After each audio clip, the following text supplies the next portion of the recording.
Alors, un peu de linguistique, et cette fois-ci, nous allons parler de l'hébreu pour commencer, et notamment du Sefer Yetzira, le livre de la création, qui est un commentaire de l'alphabet hébraïque, et qui classe les lettres hébraïques en 3 groupes, les lettres mères, les lettres doubles et les lettres simples.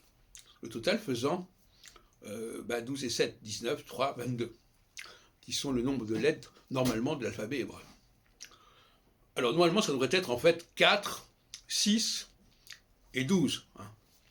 On a enlevé une des 4 lettres mères pour la rajouter aux lettres simples, de façon à avoir le 7 pour que ça corresponde, soi-disant, avec le septénaire, les 7 planètes, y compris les luminaires. Bon, une aberration. Problème qu'on a d'ailleurs également rencontré, je crois que vous l'avez signalé, pour les domiciles d'exaltation, où à un moment donné, on a enlevé le Soleil et la Lune en bélier de taureau pour pouvoir intégrer Saturne comme 7e facteur. Le 7e facteur est un trouble fait, est un problème. Toujours. Et donc, ces lettres doubles, c'est celles-là qui vont nous intéresser. Parce qu'elles ont une dimension grammaticale, les lettres doubles. Ce sont des lettres qui ont une double prononciation. C'est-à-dire que la même lettre a 2 prononciations différentes, et la différence est déterminée par ce qu'on appelle le dagesh. Quand on met un point dans la lettre P, ça devient P. Quand il n'y a pas de point, elle devient F. Quand on met un point dans la lettre B, elle devient B, sinon c'est un V, etc. Ça existe toujours en hébreu israélien, sauf qu'il y a beaucoup de lettres doubles qui ne sont pas prononcées comme des lettres doubles. Alors en français et dans le monde latin, le dagesh, c'est le H, la lettre H. Alors, un des cas qui est gardé en anglais d'ailleurs, c'est le TH, qui se prononce ce, et nous devrions normalement dire ce.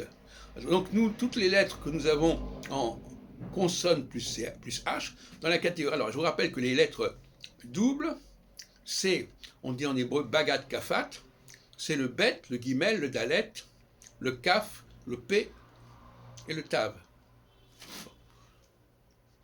Par exemple, le Shabbat, on disait Shabbos, parce qu'effectivement, le T, le tav avec accent, avec dagesh, se prononce te, et sans dagesh, fe. Bon. Alors ça c'est bien perdu, tout ça, etc. Bon. Alors je ne rentre pas dans le détail, mais ça montre bien qu'il y a quelque chose de cet ordre-là. Alors, cherchons les cas où effectivement on a cette dualité. Alors en français, donc je l'ai dit, par exemple, pharmacie, ça se prononce F, quand on met un H, et autrement c'est un P. Donc là c'est typiquement calqué sur le système hébraïque. Dans beaucoup d'autres cas, c'est moins évident aujourd'hui, mais par exemple il est certain que chirurgie, par exemple, normalement on devrait dire chirurgia, bon. Alors, normalement c'est soit un kaf, soit un chaf. Bon. Alors, il y a des choses qui se sont transformées, etc. C'est pas le problème. Il y a beaucoup de déperditions. Alors, revenons-en maintenant à cette question de la dualité. Par exemple, un cas classique, c'est le F et le V. Par exemple, actif, active. Alors, c'est passé en anglais très souvent. Par exemple, safe et to save, que nous avons aussi en français, sauf, S-A-U-F, et sauver, S-A-U-V-E-R. Donc là, dans le cas intéressant aussi, c'est le CH. Cat, quand il n'y a pas de H, et quand on met un H, ça devient chat. Donc là c'est règlement, sauf que c'est pas la même prononciation qu'en hébreu. Là, on a la dialectique entre le que et le ch. Alors qu'en hébreu, c'est la dialectique entre le que et le ch. Donc là, il y a quelque chose qui s'est un petit peu détraqué. Mais c'est un peu le même principe. Quel est l'intérêt de cette dualité? On peut se poser la question. Il y a un certain goût pour la dualité, que j'avais déjà signalé à plusieurs reprises, qui fait que, par exemple, entre le masculin et le féminin, il n'y a pas la même prononciation. Je viens de donner un exemple, là, actif, active. Ou par exemple, sang, S-A-N-G, et saigner. Là, il y a le NG qui devient GN. Bon. Donc il y a des choses comme ça qui sont intéressantes. et qui varie selon les langues, effectivement. L'anglais a beaucoup emprunté au français de ce côté-là. Par exemple, wife, au pluriel, ça devient wives. Oui, il faut quand même le faire. Et ça, c'est évidemment pas une invention anglaise. C'est pris du français, mais ce sont des concepts qui, même à partir de mots qui ne sont pas français, on garde une sorte de structure morphologique d'origine française. Même si c'est passé ensuite, ça peut venir avant, plus en amont, d'autre part. Enfin, c'est passé directement du français. Par exemple, belief et believe. Le belief, c'est la croyance, believe, c'est le verbe croire. Bon. Donc, il joue beaucoup là-dessus. Autant que nous, peut-être plus.